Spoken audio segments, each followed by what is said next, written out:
noite. Se coloque de pé.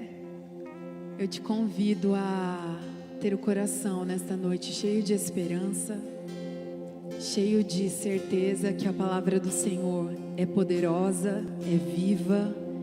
E ainda que você se sinta nesta noite tão abatido, tão cansado, a última palavra vem do Senhor e você florescerá. Creia nisso. Amém?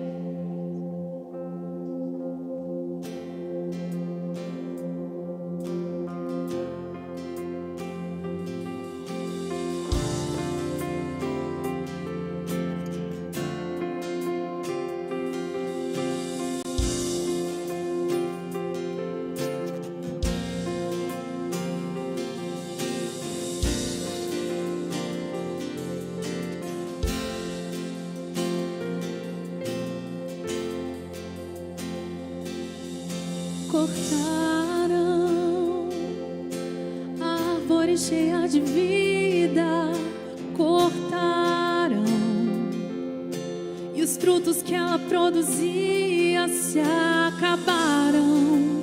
E chega alguém e diz: acabou a história aqui.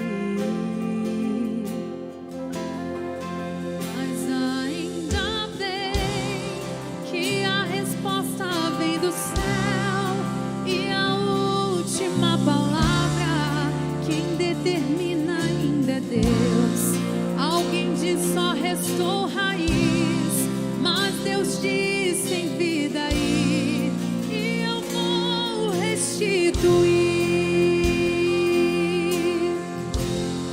Ainda há esperança para a árvore cortada, novamente crescerá ao cheiro das águas, e se caso envelhecer,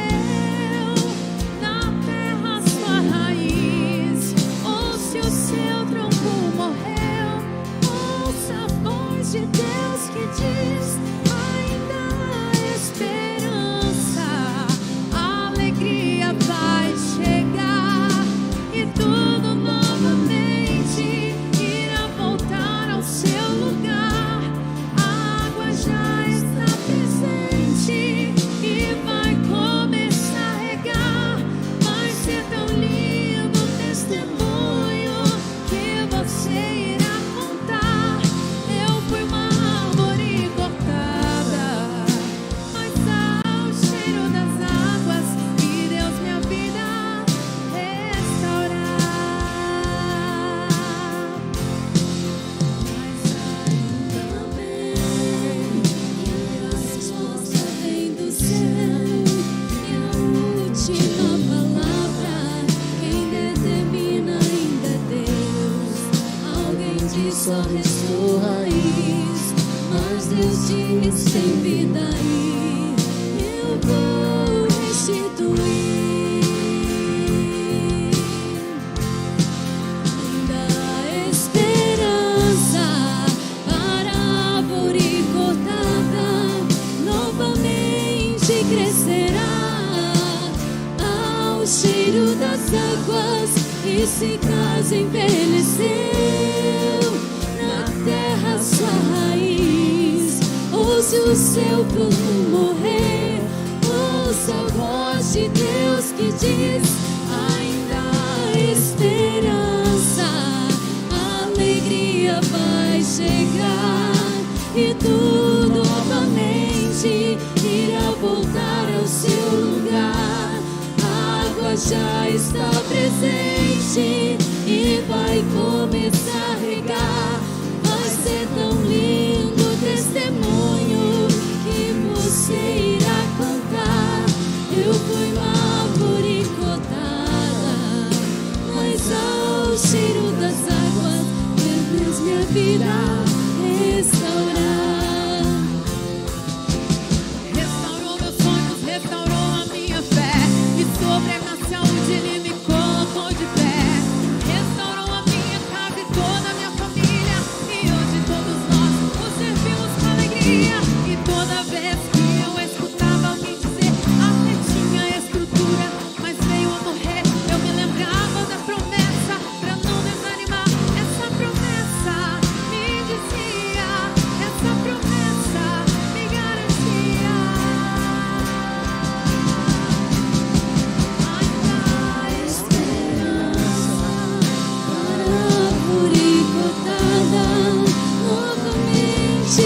florescerá ao cheiro das águas, e se casa envelheceu na terra sua raiz. Ouça o seu fruto morrer, ouça a voz de Deus que diz: ainda há esperança, a alegria vai chegar e tudo novamente irá voltar ao seu lugar.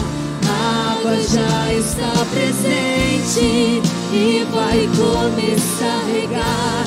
Vai ser tão lindo o testemunho que você irá contar. Eu fui uma árvore podada, mas ao cheiro das águas vi Deus minha vida restaurar. Eu fui uma árvore cortada, mas ao cheiro das águas vi Deus minha vida restaurar.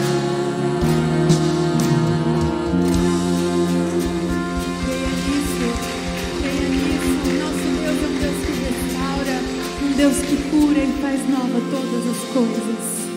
Amém.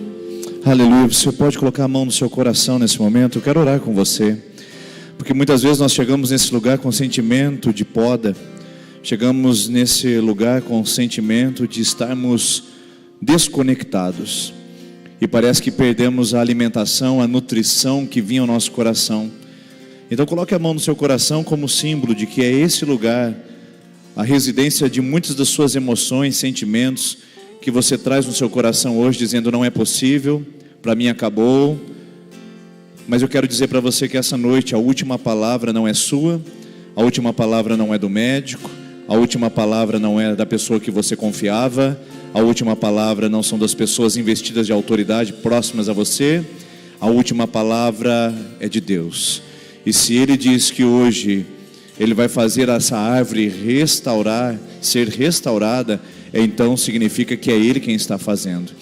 Senhor, toque esses corações que precisam de Ti, que sentiram cortados, podados, estão desnutridos de alguma maneira, porque lhes falta a fé, lhes falta a esperança, lhes falta a ousadia.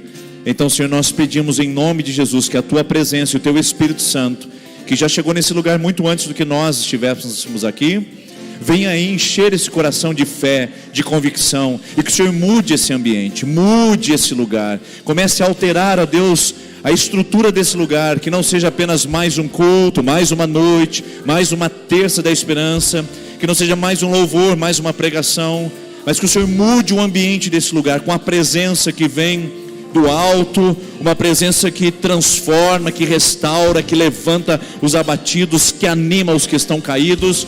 Pai, nós oramos em nome de Jesus, que a Tua presença se manifeste nesse lugar, e que corações secos, desidratados, atrofiados, sejam restaurados em Tua presença, e ao cheiro das águas, que é ao cheiro do Espírito Santo, as águas que vêm do Teu trono, simbolizadas pelo Teu Espírito nessa noite, venham restaurar, renovar e nos levantar nesse lugar, em nome de Jesus, amém. Amém. Você crê nisso? Então diga para a pessoa que está perto de você aí, diga: Senhor vai te levantar. Diga para a pessoa que está perto de você, pegue na mão dela, isso, dá um abraço se for possível, diga: o Senhor vai te levantar, o Senhor vai te restaurar, apenas confie e tenha esperança. Não se sente, por gentileza, cumprimente essa pessoa, continue em pé. Nós vamos continuar adorando ao Senhor com mais uma canção. Pode permanecer em pé, por gentileza, mas eu quero só dar um aviso para você. Primeiro, dar as boas-vindas a todos que estão aqui conosco e os que nos assistem e também adoram pela internet em casa.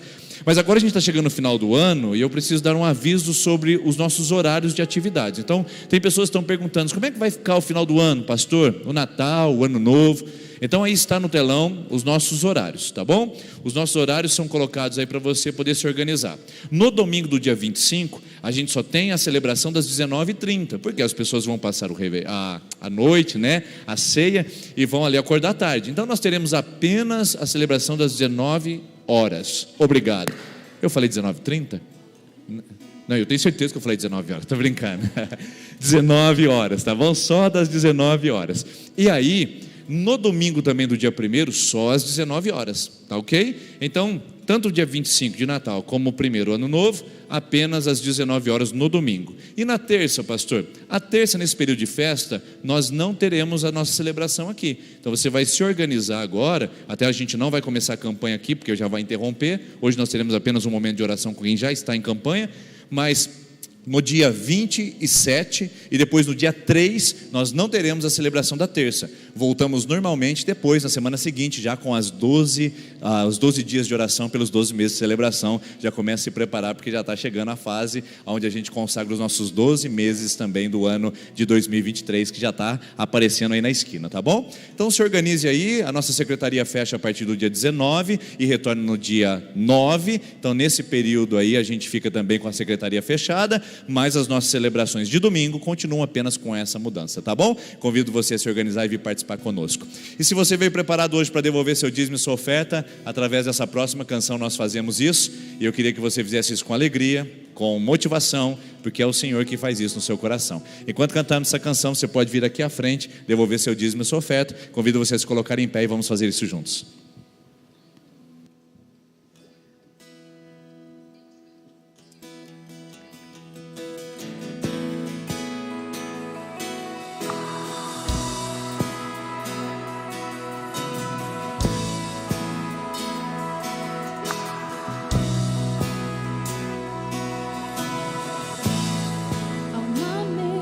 Preparada para mim,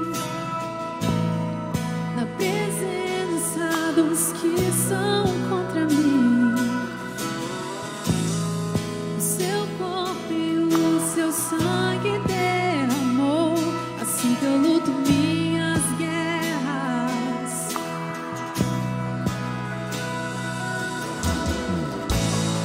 Há uma mesa preparada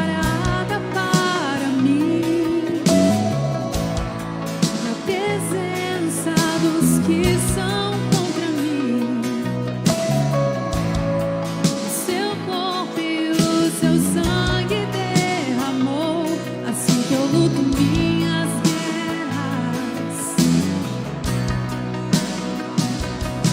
E eu creio que a morte venceu, minha voz levantarei em louvor pelo que fez.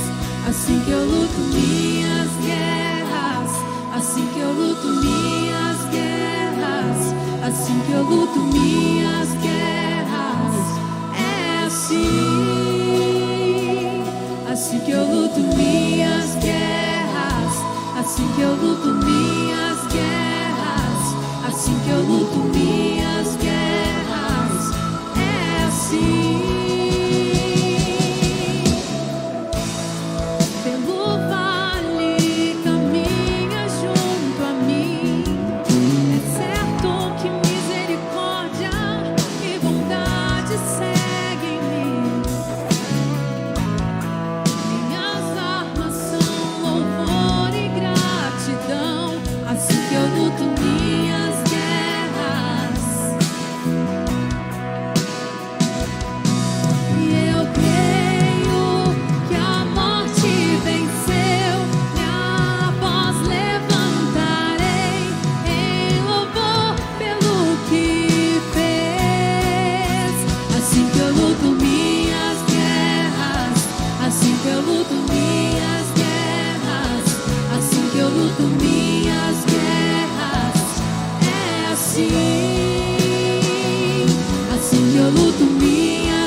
Parece que estou cercado, mas sou guardado por ti.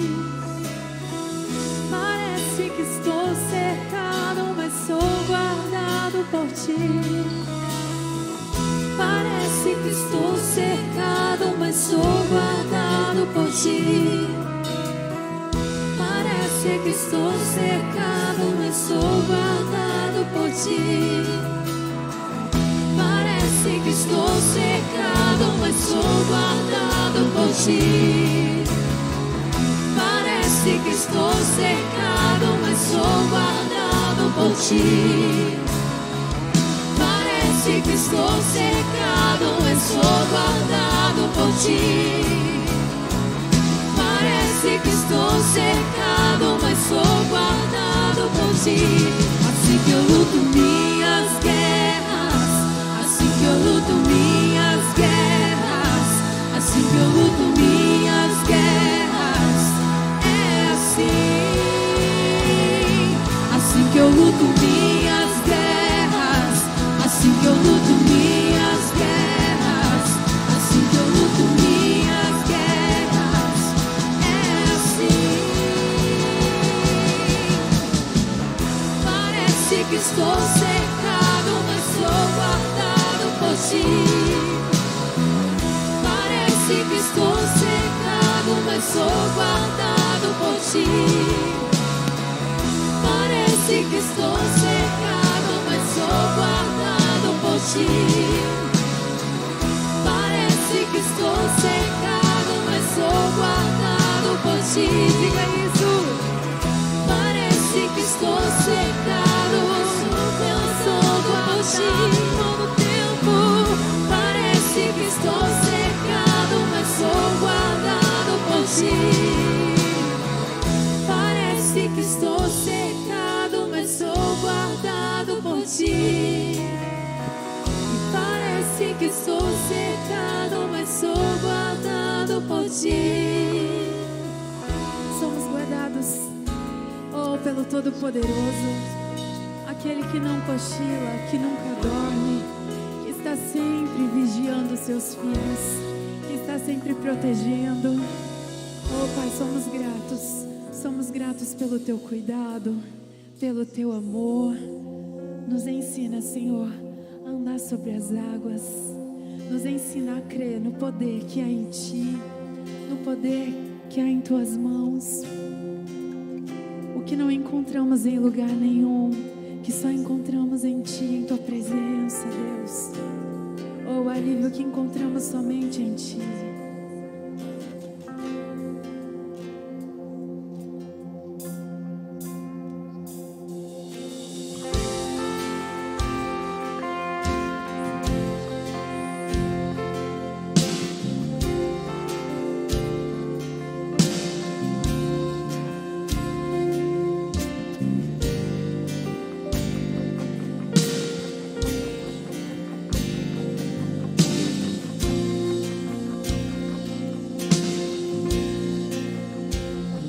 As lutas vêm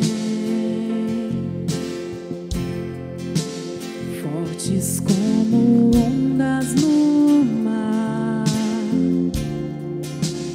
querem me fazer cair,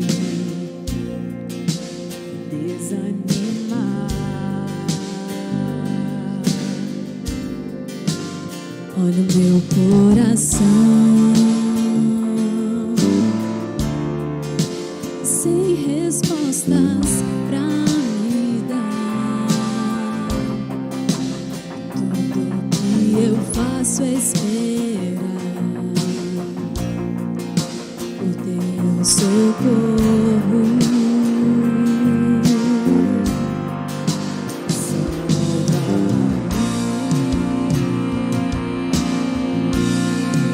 Salva-me.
ensina-me a andar sobre as águas, ensina-me a viver no impossível. És um Deus tremendo e poderoso, move o sobrenatural. Ensina-me a andar sobre as águas, ensina-me a viver no impossível. És um Deus tremendo e poderoso, move o sobrenatural, move o sobrenatural,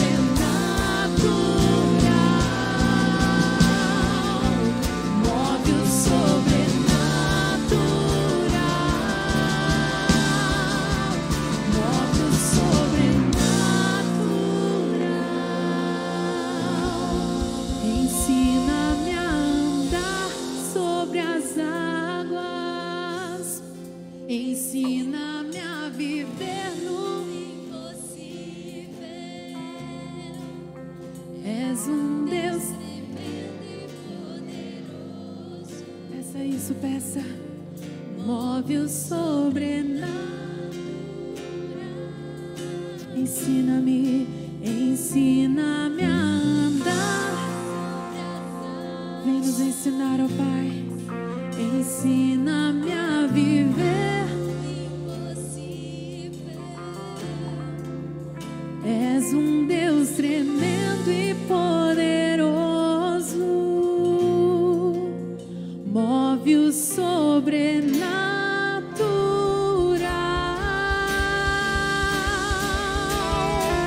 Se mova aqui, Senhor, esse é o desejo do nosso coração.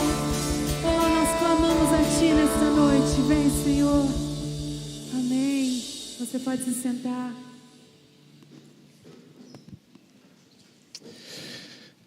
Glória a Deus, obrigado Ministério de Adoração por nos conduzir a esse momento. Hoje nós vamos continuar falando sobre o tema Ainda Não É o Fim. Continuamos conversando sobre isso, vai nos acompanhar por mais algumas semanas para nos estimular e também aumentar a nossa esperança no sentido de que aquilo que você vive, por pior que pareça, não é o fim, existe esperança, existem possibilidades. Eu queria começar essa conversa essa noite com uma pergunta: quem tem o poder da última palavra?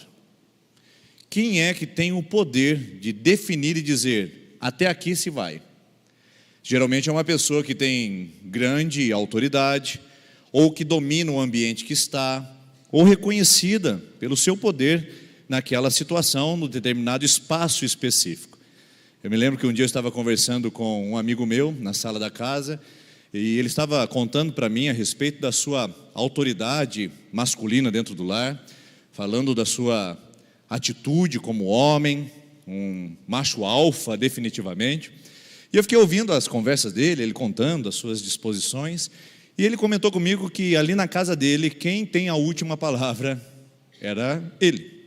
Quem tinha essa autoridade, ou essa prerrogativa era ele.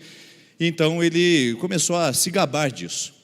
De repente, ali do fundo vem uma voz feminina que grita e aos berros diz: amor, você não vai levar esse lixo para fora? Já está fedendo. Então ele olhou para mim e falou assim: você quer ver? Como eu tenho o poder da última palavra aqui nessa casa, que aqui quem fala mais alto e quem fala a última vez sou eu. Então ele se arrumou no sofá, ficou ereto, posicionou, inflou os seus pulmões, limpou a garganta e falei: agora vem, né? E ele gritou bem forte, muito mais alto que a sua esposa: já estou indo, amor! É lógico que nós não estamos falando desse tipo de autoridade, nós não estamos falando desse tipo de experiência de ambiente, mas a grande verdade é que existem situações onde existe um ponto final e alguém tem o direito, a prerrogativa e a autoridade de dizer qual é esse ponto final. Pessoas que estão investidas de uma autoridade que elas podem dizer claramente e eliminar todos os tipos de possibilidades e alternativas. Elas colocam fim às discussões e dizem: daqui para diante não discute-se mais sobre isso. Elas eliminam todas as possibilidades, elas eliminam qualquer tipo de opinião e dizem: aqui acabou, chegou ao fim da linha, esgotou-se o assunto, é o ponto final de tudo que estava acontecendo. Pode ser o médico, com um diagnóstico na mão, e que diz: você pode vir até aqui, mas a partir daqui você não pode avançar. Pode ser o marido diante de um rompimento, ou a esposa diante de mais, chega. Pode ser a sociedade, dizendo para você: nós não vamos tolerar esse tipo de fracasso e esse tipo de comportamento, e para nós, você não tem mais chance e não tem mais opções. Então eu queria perguntar: quem tem o poder da última palavra? Obviamente que a minha ilustração em tom jocoso aqui não é a esposa que tem a última palavra, e tampouco o marido, também não é o médico, e também não é o juiz diante da sentença, também não é a sociedade, e muito menos o marido que saiu de casa ou a esposa que abandonou o lar. Quem é que tem de fato o poder de dizer: até aqui você pode ir, daqui para lá não? Quem põe fim às discussões? Quem elimina qualquer tipo de possibilidades e diz: chega, esse é o ponto final? Marcos capítulo de número 5 vai nos ajudar a entender um pouquinho sobre isso, quando Jesus se depara e se encontra com um homem chamado Jairo, e diz o seguinte, esse texto é fenomenal: então chegou um dos dirigentes da sinagoga, chamado Jairo. Vendo Jesus, prostrou-se aos seus pés. Jesus está realizando milagres, atividades, e de repente chega um homem que tem nome, ele é Jairo. Um pouquinho depois vai aparecer uma mulher, que nós vamos pular essa parte, porque não é o nosso foco essa noite olhar para essa história periférica, mas a mulher não tem nome. Então significa que esse homem é importante. Então a cena aqui não é uma cena comum, queridos. Não é uma cena habitual e normal, que você lê e diz: ah, Jairo viu Jesus e se prostrou. Não, o texto dá nome e dá título para ele, dá os distintivos para Jairo. Quem era esse homem? Jairo era um homem que tinha sob o seu poder e autoridade a condução da sinagoga. Ser um chefe de sinagoga, ser um dos líderes, significava que ele era o juiz da comunidade judaica naquele lugar. Quando as pessoas tinham alguma pendência, algum problema, elas procuravam esse juiz, que era o chefe da sinagoga. Ele era o responsável por interpretar a Bíblia, a Torá naquele lugar. Ele era responsável por cuidar de todos os atos administrativos da sinagoga. Ele era procurado, querido. Ele não era apenas um religioso, ele era um religioso de alta patente, de um nível realmente muito elevado. Esse homem não estava acostumado a esperar por qualquer coisa. Ele tinha prioridade e livre acesso a qualquer ambiente, inclusive e principalmente dentro do ambiente religioso. E esse homem agora tem que esperar, porque há alguém que vai estar à frente dele, que é a mulher do fluxo de sangue, que você pode depois acompanhar em Marcos capítulo número 5. Esse homem não está acostumado a pedir, muito menos implorar. E o texto diz que ele se apresenta a Jesus suplicando. Esse homem mandava. Esse homem tinha o dom e a capacidade do mando e do desmando. A autoridade estava sobre ele. Ele tinha a última palavra como chefe religioso. Esse homem não estava acostumado, muito menos, a se curvar. O texto diz que ele veio e se prostrou. Ele se jogou aos pés de Jesus. Pelo contrário, quando ele passava pelas ruas, eram as pessoas que reverenciavam esse homem. Eram as pessoas que cumprimentavam com respeito. Porque, como eu disse, era um religioso de alta patente, de grande distinção naquele período. Então isso aqui é muito constrangedor. É uma cena nada habitual e que gera em nós, quando a gente entende o contexto, um certo tipo de estranhamento. Há um estranhamento nesse texto, há um estranhamento nessa passagem. Um homem importante, que não se prostrava a ninguém, que não pedia favores e não esperava nada, agora tinha que esperar, se prostrar e tinha que, inclusive, implorar. Como isso? O que aconteceu para que esse homem chegasse até esse momento e chegasse dessa maneira na presença de Jesus? O que você acha que pode ser? Bom, posso já dar uma dica antes de a gente avançar para a leitura desse texto. O que é que costuma aproximar mais os homens e as mulheres e a humanidade de Deus? O sofrimento, a angústia. E o texto diz isso. O texto diz que Jairo veio se prostrar diante de Jesus e implorou insistentemente: minha filhinha está morrendo, venha por favor e impõe as mãos sobre ela para que seja curada e viva. O que faz Jairo se prostrar diante de Jesus é o sofrimento.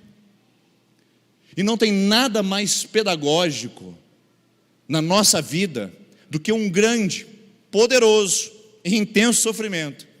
Um certo autor disse que sofrimentos que nos aproximam de Jesus são uma bênção, e é verdade. De outra sorte, nós jamais iríamos até Jesus. Quantos de nós só encontramos o caminho de Jesus quando nós vimos o casamento arrebentado, a saúde indo embora, os filhos rebeldes, as finanças quebradas, as expectativas frustradas e as pessoas que confiávamos que nos traíram? Quantos de nós encontramos o caminho da fé quando alguma coisa deu errado? Porque muitas vezes, quando está dando certo, o caminho da fé é o último caminho que procuramos. Então, o que nivela esse homem aos pés de Jesus é o sofrimento. E não tem lugar mais alto para estar na vida cristã e na vida humana do que aos pés de Jesus. Esse é o lugar mais alto que qualquer homem ou mulher pode chegar. Então, a grande verdade é que toda aquela distinção, a arrogância, a presunção, o mérito, o título que esse homem carregava consigo enquanto líder da sinagoga, tudo isso foi desfeito e foi derrubado e o nivelou ao solo e aos pés de Jesus por causa do sofrimento. O sofrimento é pedagógico quando ele quer trabalhar no nosso ego, quando quer moer a nossa arrogância. Esses dias uma pessoa chegou até mim e disse assim: pastor, eu estou com o meu ego ferido por causa que aconteceu isso na igreja. Eu disse para ela: há um problema aí, porque Jesus não quer ego ferido, Jesus quer ego morto. E se ele está ferido, significa que ele ainda estava vivo. Então foi do jeito errado. Então esse homem agora mata o seu ego, a sua arrogância, a sua altivez. Ele se prostra a Jesus e diz: eu estou sofrendo e eu preciso de ajuda. O sofrimento nivela. O sofrimento nos posiciona sempre na mesma condição que os outros. A gente começa a olhar os humanos como humanos. A gente vê as pessoas da perspectiva de pessoas. A gente desce do pedestal e percebe que o sofrimento atinge ricos e pobres. E não existe condição financeira que impeça um sofrimento de chegar à casa de alguém. Não existe uma posição que impeça. Porque esse homem, ele era distinto e tinha uma filha de 12 anos que estava enferma. E a mulher de fluxo de sangue era anônima e estava 12 anos, a mesma idade da menina, enferma.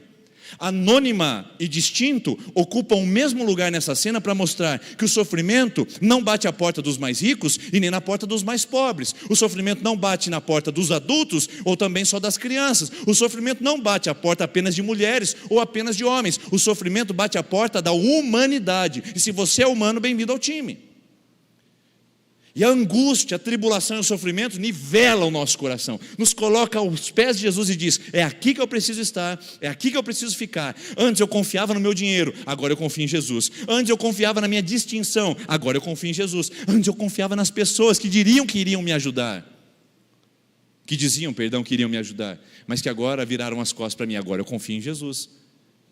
Um autor inglês muito esperto, muito inteligente, deixou uma frase que eu gostaria de compartilhar com você. Ele diz o seguinte: Deus sussurra nos nossos prazeres e alegrias. Quando a gente está no prazer e na alegria, vem uma vozinha lá no fundo: sou eu, e eu estou com você, eu estou movimentando as águas na sua vida. Deus sussurra em nossos prazeres e alegrias, mas Deus grita em nossos sofrimentos e angústias. Quem disse isso é C.S. Lewis, famoso escritor inglês, e que deixou essa frase para a gente se lembrar que o sofrimento nos mostra quem nós somos. Somos humanos e precisamos da graça de Jesus e precisamos correr para Ele. E todo o sofrimento que me leva até os pés de Jesus são sofrimentos abençoados, porque me dão a oportunidade de conhecer mais do Mestre que eu não conheço, mais da salvação que eu ainda não recebi, mais da liberdade, da libertação que eu ainda não experimentei. Isto é o que o sofrimento causa na vida desse homem e é o que causa na nossa vida também. Agora veja só que esse homem sai com um tipo de sofrimento da sua casa. O texto diz que ele saiu de casa com a filha enferma. A filha estava doente. Enquanto ele se caminhava para aquele lugar, a filha foi piorando. E ele chega até Jesus com uma informação. Ele diz: minha filha está doente. E há uma esperança. Doente não é morta. Uma coisa que está se perdendo ainda não se perdeu. Uma coisa que está desvanecendo ainda não se acabou. Uma coisa que está entrando em crise ainda não se deteriorou. Então, vai aplicando para o seu coração e para a sua vida essa palavra. Esse homem sai de casa com uma esperança, com uma expectativa, dizendo: Ainda há uma oportunidade, eu vou procurar Jesus para que essa oportunidade não passe. E sabe o que acontece quando a gente procura Jesus? Acontece isso aqui, ó. Jesus vai com a gente. Não há uma pessoa que possa dizer que, tendo chegado ao altar de Deus, foi renegada por Ele. Ninguém, gente. Pode ter a condição financeira que for, do mais rico ao mais rico, ou do mais pobre ao mais pobre, não há ninguém que seja rejeitado diante de Deus. Não há uma pessoa que diante de Jesus possa dizer que por Ele foi maltratada. Jesus acolhe sofrimentos. Seu marido não acolhe, sua esposa tampouco. A sociedade não quer nem saber. Está tudo bem? Ah, tudo bem, graças a Deus. Então vai embora para a sua vida, que eu não quero saber se está tudo bem de verdade. É só uma palavra de educação. A sociedade não se importa se você está sofrendo ou não. Inclusive alguns até esperam que você esteja sofrendo para poder tirar vantagem sobre isso. É o mundo que vivemos. Mas Jesus se importa quando você sofre. Jesus se importa quando você chora. Jesus se importa quando você fecha aquele quarto, apaga a luz, coloca o travesseiro na sua cabeça e diz: eu não quero mais, chega, é o fim da linha. Jesus se importa e vai com você quando você o chama, quando você se chega até a presença dele. Por isso que a campanha, quando a gente faz aqui na terça-feira, queridos, é uma chamada para você vir a Jesus. Não é chamada para você fazer um ritual, fazer um passe, um fetiche, ou quem sabe um feitiço. É uma chamada para vir a Jesus. E Ele acolhe o seu sofrimento, acolhe sua angústia, Ele ouve a sua oração. Foi o que Ele fez com esse homem, é o que Ele faz conosco. Só que o que estava ruim piorou. E chegou a penúltima palavra na vida daquele homem. Quando, ou enquanto, Jesus estava ainda falando, chegaram algumas pessoas da casa de Jairo, o dirigente da sinagoga, e disseram: sua filhinha morreu, não precisa mais incomodar o mestre. Você viu que nós pulamos alguns versículos? Pulamos, por quê? Porque no meio desse versículo está a história da mulher de fluxo de sangue. Jesus para atender aquela mulher hemorrágica, e Jesus gasta um tempo ali. Enquanto Jesus conversava com aquela mulher e conversava com seus discípulos, chegou a penúltima palavra: Jairo, não adianta mais, sua filha morreu. Por que eu estou chamando de penúltima palavra? Porque essa, de fato, não é a última palavra do texto, e também não deve ser na sua vida. Quem disse a penúltima palavra para você hoje? Quem disse a penúltima palavra para você essa semana? Quem liberou sobre você a penúltima palavra e disse: não vai dar certo, hein? Você está indo na igreja, mas eu já sei que não vai funcionar. Você foi longe demais e não há restauração. É irreversível. Quem essa semana falou para você que era irreversível? Alguém disse para você que é irremediável? Alguém lançou uma palavra dizendo: não há mais possibilidades? Se você foi alvo de uma palavra como essa, dizendo: você não consegue, você não pode, não vai dar certo, você não tem jeito, ou não tem possibilidades, se você recebeu qualquer uma dessas palavras, você é alvo do que está acontecendo com Jairo. Você é alvo da penúltima palavra. Porque quando eles vêm a Jairo e dizendo: não incomode mais o mestre, significa: está definitivo, Jairo, não tem mais o que fazer, sua filha morreu. É irreversível, é um quadro permanente. Quem é que vai lidar com a morte? Quem é que pode superar a morte? Não há mais o que fazer, é um cenário de impossibilidades. Você está entendendo? Está entendendo isso para a sua vida? Quantas pessoas chegaram para você e disseram: morreu, acabou, morreu o casamento, morreu a esperança, morreu a confiança, morreu a expectativa, morreu o sonho, morreu a saúde, morreu a liberdade, morreu, acabou, já era. Quantas pessoas disseram ao seu coração, assim como disseram a Jairo, a penúltima palavra? O problema é que muitos de nós ficamos com essa penúltima palavra e saímos desse culto com a penúltima palavra que ouvimos. Imagine só que eu termino esse sermão agora e que eu digo: e a filha de Jairo morreu, queridos irmãos, e vamos orar para que Deus nos ajude a passar pelo sofrimento, mesmo quando as coisas morrem ao nosso redor, como casamentos, finanças, expectativas, sonhos e projetos. Imagine se eu acabasse aqui essa mensagem. Eu estaria sendo tanto infiel com as Escrituras, como também injusto com você, porque a história não acaba aqui, a história continua. Essa é a penúltima palavra do texto. E quem é que libera a penúltima palavra? As pessoas da casa de Jairo, a sociedade, as pessoas da confiança dele. talvez os amigos mais próximos, e disseram: Jairo, não adianta mais. E às vezes algumas pessoas vêm até você e dizem a mesma coisa: não adianta mais. Pessoas que você confia, gente que você acha assim: nunca, jamais eu desconfiaria da percepção dessa pessoa, mas disse para você, acabou. E o que acontece depois disso? Acontece que essa é a penúltima palavra. De quem é a última palavra? Volto à pergunta inicial: quem tem o poder para dar a última palavra? Porque essas pessoas desse texto não tinham. Então Jesus vai se posicionar. Jesus vai falar 3 vezes apenas a partir desse momento. Jesus estava em silêncio em relação a Jairo, mas quando chega a notícia definitiva de que não há mais possibilidades, Jesus se posiciona e Jesus dá 3 palavras para Jairo. 3 palavras que eu gostaria de compartilhar com você, que são a última palavra de Jesus, porque só Ele que tem poder para dizer quando acaba, quando começa, quando é o fim, quando é o meio, quando é um processo, quando acabou as possibilidades. Só Ele que tem a possibilidade e a prerrogativa de usar esse poder, essa autoridade. Veja só comigo, a primeira palavra que Deus libera para Jairo é a palavra de fé. Eu acho interessante como que Jesus usa para falar com ele. Veja só a frase que Jesus usa quando vê esse homem destruído, desmoronado, diante da afirmativa: morreu, acabou as possibilidades. Diz o texto que, não fazendo caso do que eles disseram, Jesus disse ao dirigente da sinagoga: não tenha medo, tão somente creia. Jesus não faz caso, queridos. Eu sei que você está desesperada. Eu imagino que talvez você esteja muito angustiado. E você fala: meu Deus, onde eu cheguei? Cheguei no fim da linha. Não há mais possibilidade. Mas Jesus não faz caso desse ambiente. Jesus não considera o externo. Jesus não leva em conta o que disseram. Não faz diferença para ele. Jesus olha para aquelas pessoas dizendo: morreu Jairo, pare de incomodar o mestre. Jesus fala: eles não sabem de nada, inocente. Não entenderam ainda nada. Então Jesus olha para Jairo e fala assim: não escute, não os ouça. Escute o que eu vou falar para você, Jairo. Às vezes a gente precisa disso, irmãos. A gente precisa que alguém diga: olhe para mim, escute o que eu vou te dizer, tire as suas distrações. Então a primeira palavra que Jesus libera para ele é: não tenha medo. Por que Jesus diz isso? Porque Jesus quer provocar a fé naquele homem. E Jesus sabe que não há fé num território de medo. A semente da fé não pode brotar quando o terreno é infértil com medo. O medo mata a fé. O medo mata a crença. O medo de não dar certo, de não conseguir, de acontecer de novo. O medo de ser negado, abandonado, rejeitado. O medo de não produzir, de não fazer, de não realizar. O medo de não receber. O medo mata a fé. Então Jesus, vendo o território de medo daquele homem, de pânico, porque eu imagino que já está atordoado.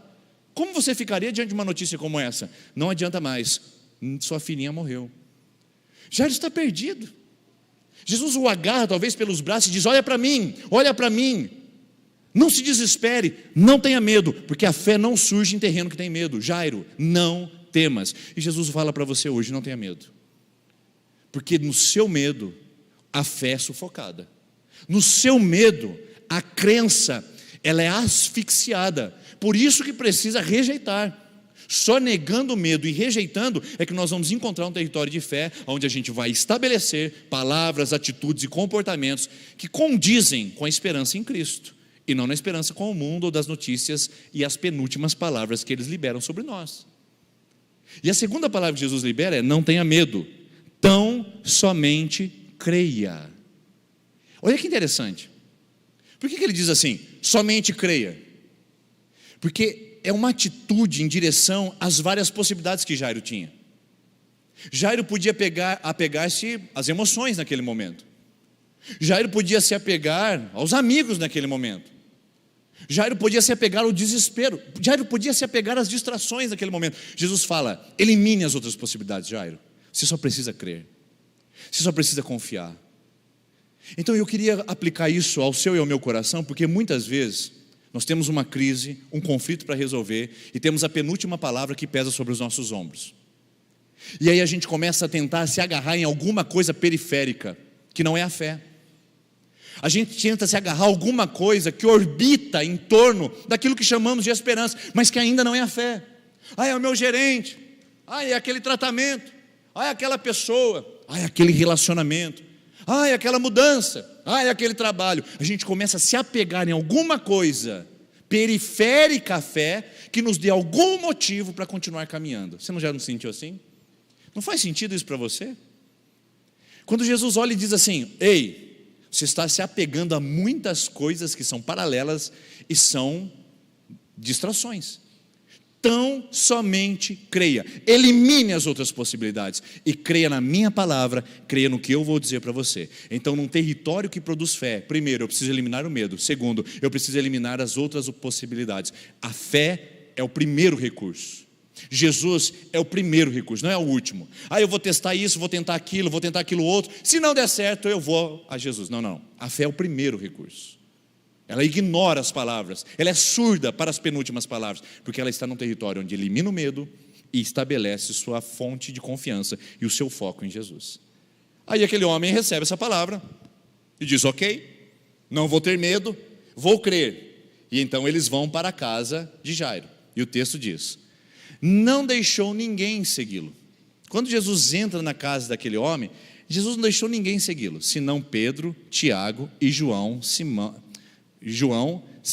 irmão de Tiago. Quando chegaram à casa, deixa eu virar aqui que está ruim lá atrás, do dirigente da sinagoga, Jesus viu um alvoroço, com gente chorando e se lamentando em alta voz. Então Jesus pega os discípulos e vão em direção à casa de Jairo, apenas com 3 dos mais próximos discípulos de Jesus. Quando chegaram lá, o cenário estava catastrófico, não era para menos, havia luto, havia morte. Ninguém vai fazer festa quando tem tragédia. Ninguém está pedindo para você sair daqui e falar assim: vai dar. Não, isso não é euforia. Fé é diferente de euforia. Fé é diferente de otimismo. Fé é diferente. E aí Jesus vai trazer uma palavra para esse homem, quando ele chega e vê o cenário catastrófico. As pessoas gritando, lamentando. Eu queria poder teatralizar aqui isso para você, mas acho que você vai se escandalizar, né? Até porque eu não tenho cabelo para puxar, mas era muito comum que as mulheres puxassem os seus cabelos naquele período. E, as carpideiras faziam esse trabalho. Jogavam poeira para cima, arrancavam os cabelos, alguns rasgavam as suas roupas. Era o lamento, era o grito. Não era uma coisa meus sentimentos. Havia um ambiente catastrófico montado naquele lugar. E Jesus chega nesse ambiente. Eu imagino que Jairo, ao dar os primeiros passos para dentro da casa, ele enfrentou já a sua dúvida e titubeou. Você imagina que no meio do caminho Jesus fala: Jairo, não temas, apenas creia. Então Jairo vai: não temas, somente creia. Não temas, somente creia, eu vou confiar. Mas quando ele vê aquela gritaria, aquele alvoroço, eu imagino que ele dá um passo para trás e fala: eu não vou dar conta, eu não vou aguentar. Que é o que muitas vezes acontece conosco. Aí vem a segunda palavra de Jesus. E Jesus libera uma palavra sobre a vida de Jairo exatamente nesse momento, e eu chamo isso de palavra de esperança. Jesus olha para aquela situação e diz: então entrou e lhes disse: por que todo esse alvoroço e lamento? A criança não está morta, mas dorme. Veja que Jesus ignora o ambiente, gente. Jesus olha e fala assim: por que vocês estão chorando? É a mesma coisa de alguém chegar no velório de alguém e falar assim: você está chorando por quê? Olha que coisa deselegante, insensível, não é verdade? Será que Jesus era insensível? Será que Jesus era uma pessoa não polida? Será que Jesus era uma pessoa sem nenhum tipo de educação e sentimento pelos outros? Não. A questão é a seguinte: Jesus não considera ambiente. Jesus não consegue ver o ambiente, porque para Jesus aquela menina não dormia, estava viva. Então ele chega e diz assim: olha, eu não entendo por que vocês estão chorando, porque a menina não morreu, ela apenas está dormindo. Olha isso que interessante, que fantástico. Jesus ignora o ambiente. Jesus não leva em conta o ambiente que você deixou, as coisas que construíram em torno da sua vida. Jesus não leva em conta as conspirações do maligno que trouxeram escravidões sobre a sua vida. Jesus não leva em conta dizendo: é irreversível, é irremediável. Não, Jesus não considera e diz: isso aí vai passar, não é permanente. Quando Jesus olha e diz: a menina não morreu, mas dorme, ele está dizendo: não é permanente, não é a palavra final, não acaba aqui, é transitório, é passageiro. É o que ele fala para você: não morreu, apenas dorme, não é o fim, ainda não acabou, é transitório que você está vivendo, minha irmã. É passageiro, é uma ponte, você não fica em cima da ponte o resto da vida, você atravessa a ponte. Jesus diz: não pare aí, não desanime aqui, porque não morreu, apenas dorme. O sentimento no matrimônio apenas dorme, pode reviver. A esperança apenas dorme, você pode sonhar novamente. A saúde está abalada, mas apenas dorme, você pode ter vida novamente. Por isso, Jesus não considera o ambiente. Jesus não leva em conta o diagnóstico, a sentença, as palavras, o ambiente. Jesus não leva em conta nada disso e diz apenas dorme. Não é definitivo. E aí, quando as pessoas olham aquela situação, é óbvio que elas não vão ficar nada confortáveis com aquilo. O que as pessoas vão fazer? Olha só como é que o texto continua dizendo. Então todos começaram a rir de Jesus. Olha como Jesus muda o ambiente, do choro para o riso. Fantástico. De repente eles começaram a rir, mas não riam porque estavam alegres, e riam em ironia, caçoando de Jesus. Porque é ilógico, não é verdade, irmãos? É totalmente ilógico. Alguém chegar no funeral e falar, não está dormindo, não está morrendo, não está morta não, apenas está dormindo. E aí o texto diz que, porém, ordenou que todos eles saíssem, tomou consigo o pai e a mãe da criança, e os discípulos estavam com ele, e entrou onde encontravam a criança. Jesus olha para aquele ambiente e mexe com aquela situação, e provoca um riso irônico, porque aquelas pessoas não achavam lógico Jesus dizer que a menina dormia, enquanto todos sabiam que ela tinha morrido. Eu quero dar uma palavra para você aqui essa noite, muito específica sobre isso. O mundo ri da nossa fé, o mundo ri da sua esperança. As pessoas riem de você fazer campanha. A sociedade, de alguma maneira, caçoa da sua disposição de servir Jesus. As coisas que estão acontecendo à sua volta conspiram para ironizar a sua atitude de esperança em Deus, de que alguma coisa vai acontecer. É lógico, sabe por quê? Porque para eles não é lógico que alguma coisa possa melhorar na sua vida. Para eles não é lógico que alguma coisa que morreu venha viver na sua vida. Mas Jesus não quer o lógico, Jesus quer o teológico. Está entendendo? O movimento de Jesus não é olhar o lógico é que a menina morreu, o teológico é que a menina dormia. E Jesus está apontando para a sua ressurreição e dizendo, olha, o que vocês estão vendo que eu vou fazer aqui hoje é só o começo do que eu vou fazer com toda a humanidade. Ninguém vai morrer mais, a não ser que passe por mim, eles estarão vivos para sempre. Então Jesus movimenta o lógico para o teológico. O movimento desse mundo é o contrário, queridos, é tirar o teológico e nos colocar no lógico. A escola, a política, as autoridades, as pessoas à nossa volta, as universidades, as conspirações estão fazendo o seguinte: elimine Deus da sua história. Deus é um mito, Deus é desnecessário, você é dono da sua vida, você tem méritos, você vai construir sua história, você não precisa de Deus.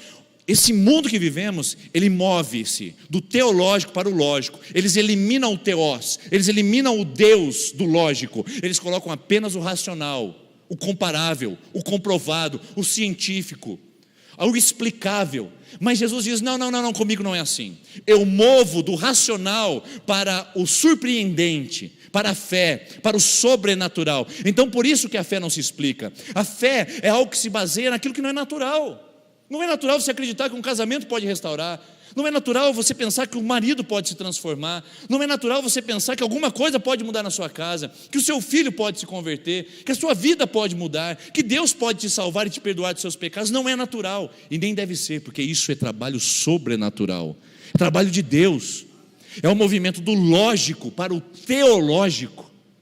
Só que o que nós estamos vendo na nossa sociedade é o esvaziamento de Deus para que as pessoas pensem, reflitam, raciocinem, sem precisar passar pela compreensão de quem Deus é nas suas vidas. E isso é terrível, porque você imagina só a esperança daquelas pessoas que só viam aquela menina morta.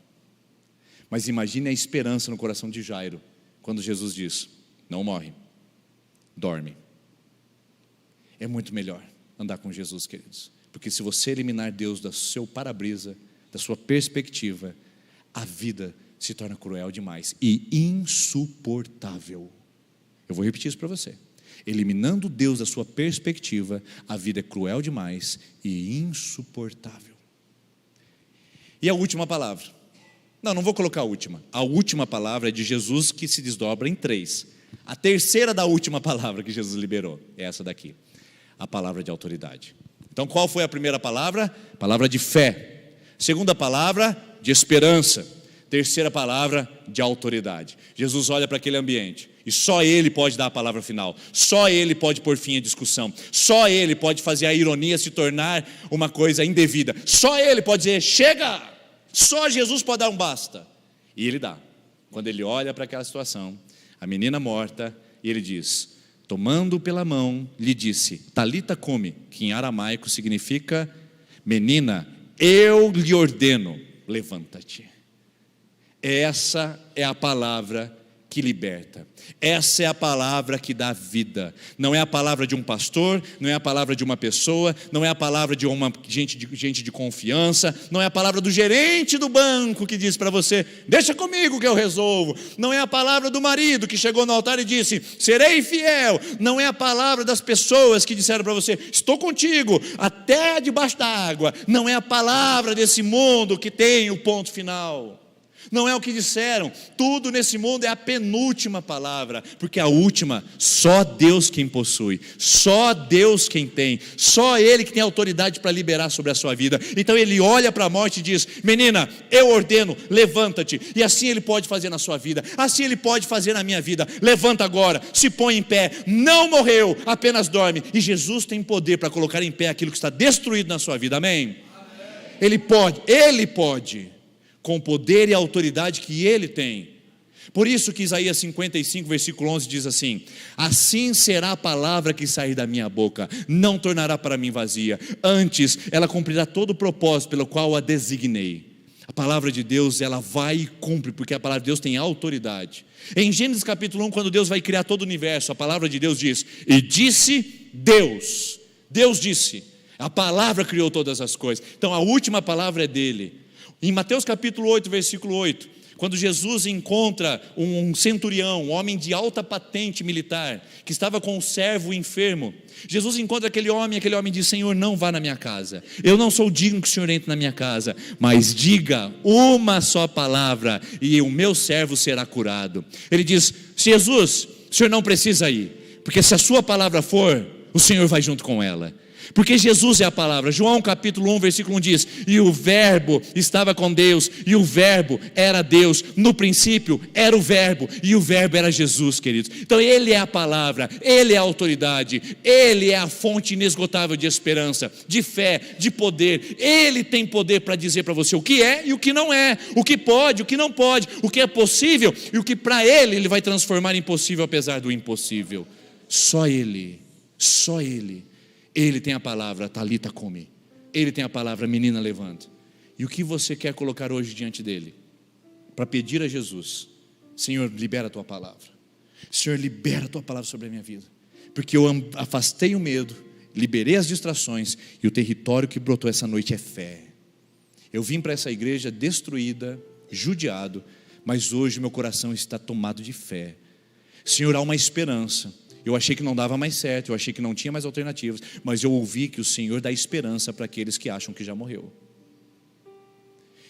E agora você pode dizer: Senhor, como o Senhor pode liberar uma palavra sobre a minha vida, sobre a minha família? Como o Senhor pode liberar uma palavra de autoridade e reverter o quadro e mudar o ambiente? Então eu pergunto para você a mesma pergunta que nós iniciamos a nossa conversa há 30 minutos atrás. Imediatamente a menina que tinha 12 anos de idade levantou-se e começou a andar, e isso deixou todos atônitos.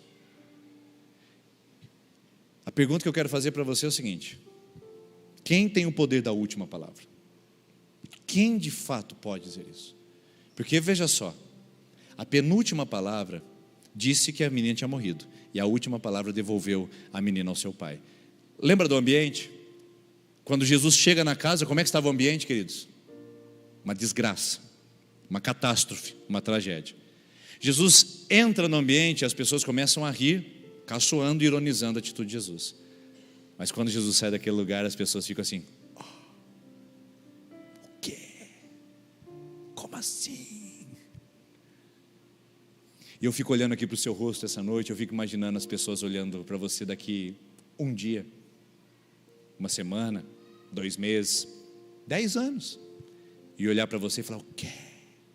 Como assim? Eu não acreditava que isso era possível. Porque quando Jesus faz, Ele deixa as pessoas atônitas, surpresas, embasbacadas, de queixo caído, Porque só Ele pode mudar o ambiente, só Ele pode transformar as circunstâncias, só Ele pode multiplicar quando o azeite faltar da botija e quando a farinha acabar na panela. Só Ele pode dizer: não acabou, você pensa que acabou, mas eu só estou começando, eu só estou iniciando uma obra na sua vida. Deixe Deus fazer algo no seu coração, que deixe as pessoas próximas a você surpresas e digam: uau, esse Jesus que você serve é poderoso. Não é a igreja que você frequenta, não é a palavra do pastor que fez isso, é Jesus que você encontrou, que é totalmente poderoso para reavivar e transformar a sua vida. Vamos colocar em pé, queridos, enquanto a equipe de louvor vem aqui à frente. Eu quero que você se prepare para vir aqui à frente, para a gente orar juntos. Nós vamos orar essa noite por você que quer que Deus libere a última palavra dele sobre você. Olha só, deixa eu explicar isso para você. Nós não vamos orar pelas campanhas hoje que estão começando. Nós vamos orar pelas campanhas todas juntas. A equipe de intercessão não precisará vir à frente. Inclusive a equipe de intercessão pode vir à frente para esse apelo, se precisar e quiser também colocar seu coração. O que nós vamos cantar aqui é dizer assim: Deus proverá, porque a gente não vive pela vista, a gente vive pela fé. Então você que quer semear no território da fé e dizer: Senhor, disseram que acabou, eu penso até mesmo que acabou, mas eu não quero atender a isso, e eu não quero respeitar essa palavra. Eu quero a última palavra de Deus, eu quero a tua última palavra essa noite. Eu quero convidar você a vir à frente enquanto nós cantamos essa canção. Vamos fazer isso? Feche seus olhos, eu quero orar com você. Senhor, nós vamos liberar uma palavra essa noite nesse lugar, uma palavra que vem da tua palavra, e a palavra é o Senhor. Então Deus, enquanto nós cantamos essa canção, mova o nosso coração, porque nós queremos receber de Ti algo poderoso, maravilhoso e surpreendente. Não é a última palavra que nós ouvimos, é a penúltima, porque a última é do Senhor, e o Senhor vai liberar sobre nós essa noite, em nome de Jesus. Amém. Vamos cantar, queridos, essa palavra.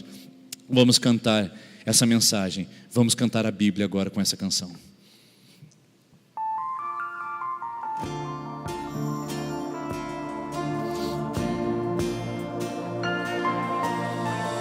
Apresente seu coração diante de Deus.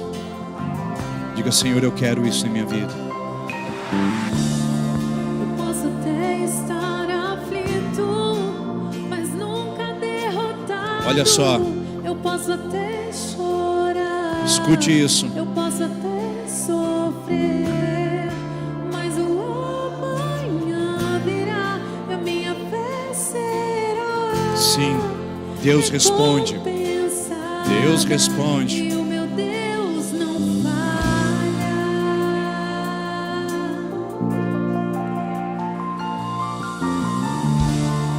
Eu posso até estar ferido, mas nunca destruído. Não acabou ainda, não acabou. Isso, pode sair do seu lugar agora, nesse momento. Vamos cantar juntos essa canção aqui à frente. Vamos liberar uma palavra sobre o nosso coração, e é a palavra de Jesus. Pode vir mais para frente, queridos, para as pessoas virem. Nós vamos orar juntos. Vamos declarar: não é a última palavra o que você ouviu, é de Jesus que vem essa. Não vivo pela vista, não, eu vivo pela fé. Deus proverá. Deus proverá. Não dorme. Deus proverá. Não dorme mais, vive agora. Ele já proveu. Vem o socorro, sim. Deus proverá. Deus proverá. Deus, nós estamos nesse ambiente de fé. Afasta o medo, Senhor. Repreende o medo, a inquietação, e traz fé. Traz fé.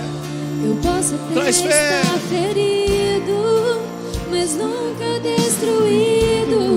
Eu posso ser provado, Oh, Deus. para ser aprovado. Sim, sofrimentos provam, mas o amanhã virá. E a minha fé será recompensada. E sabe quem a gente serve aqui? Um Deus que não falha, um Deus que não falha, um Deus que não muda. Esse é o nosso Deus.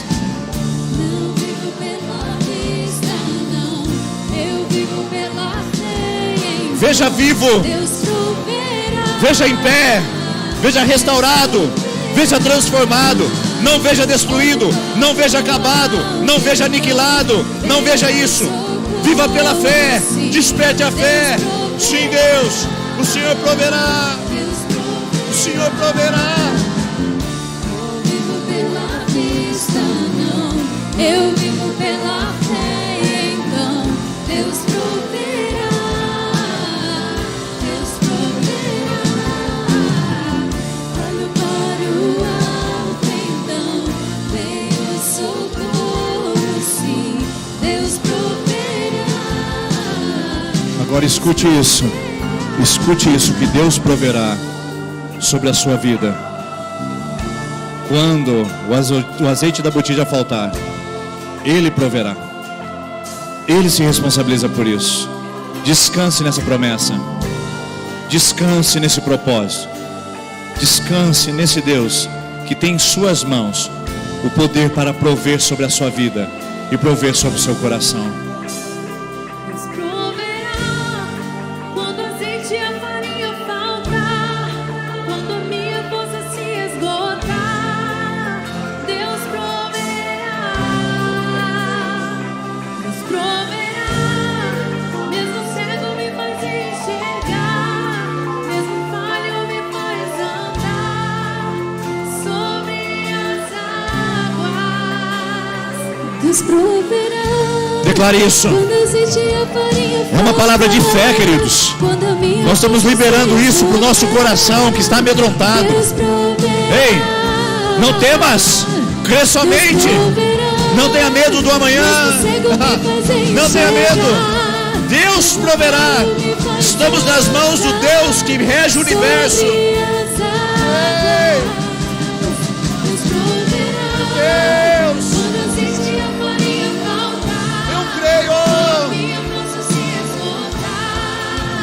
Deus, eu creio. Eu creio, Jesus. Ajuda-nos na fé. Ajude-nos na falta da nossa fé. Levanta a nossa fé essa noite. Desperta a nossa esperança. Levanta-nos, Senhor. Aleluia. Não vivo pela vista, não, eu vivo pela fé, então Deus proverá, Deus proverá.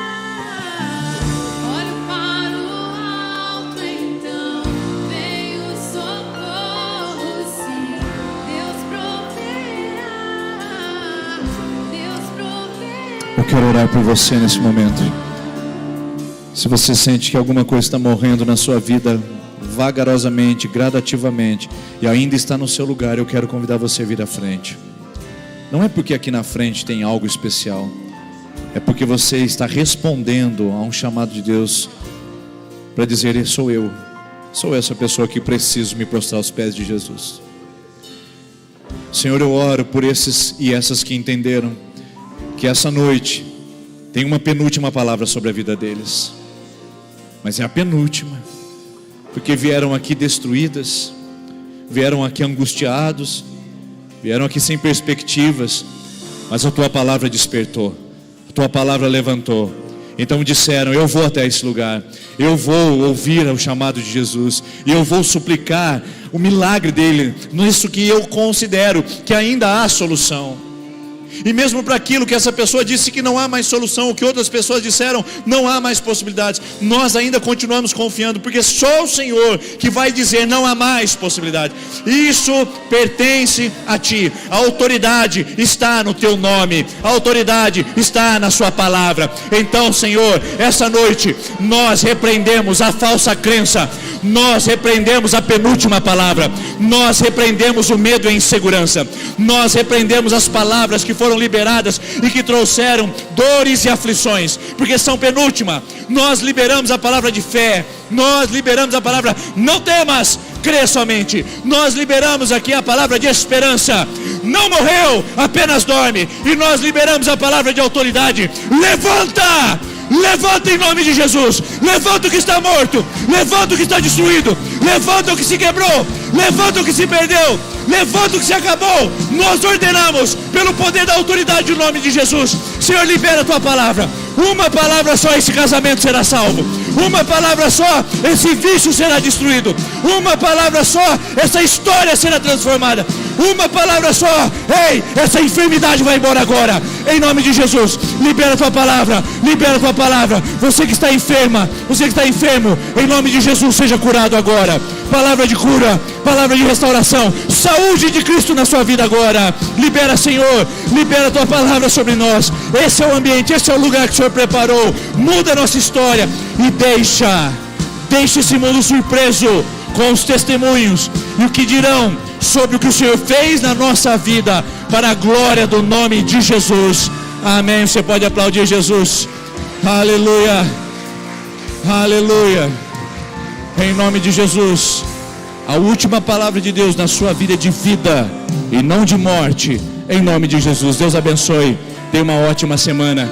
E mesmo que o azeite faltar e a farinha, Ele vai prover.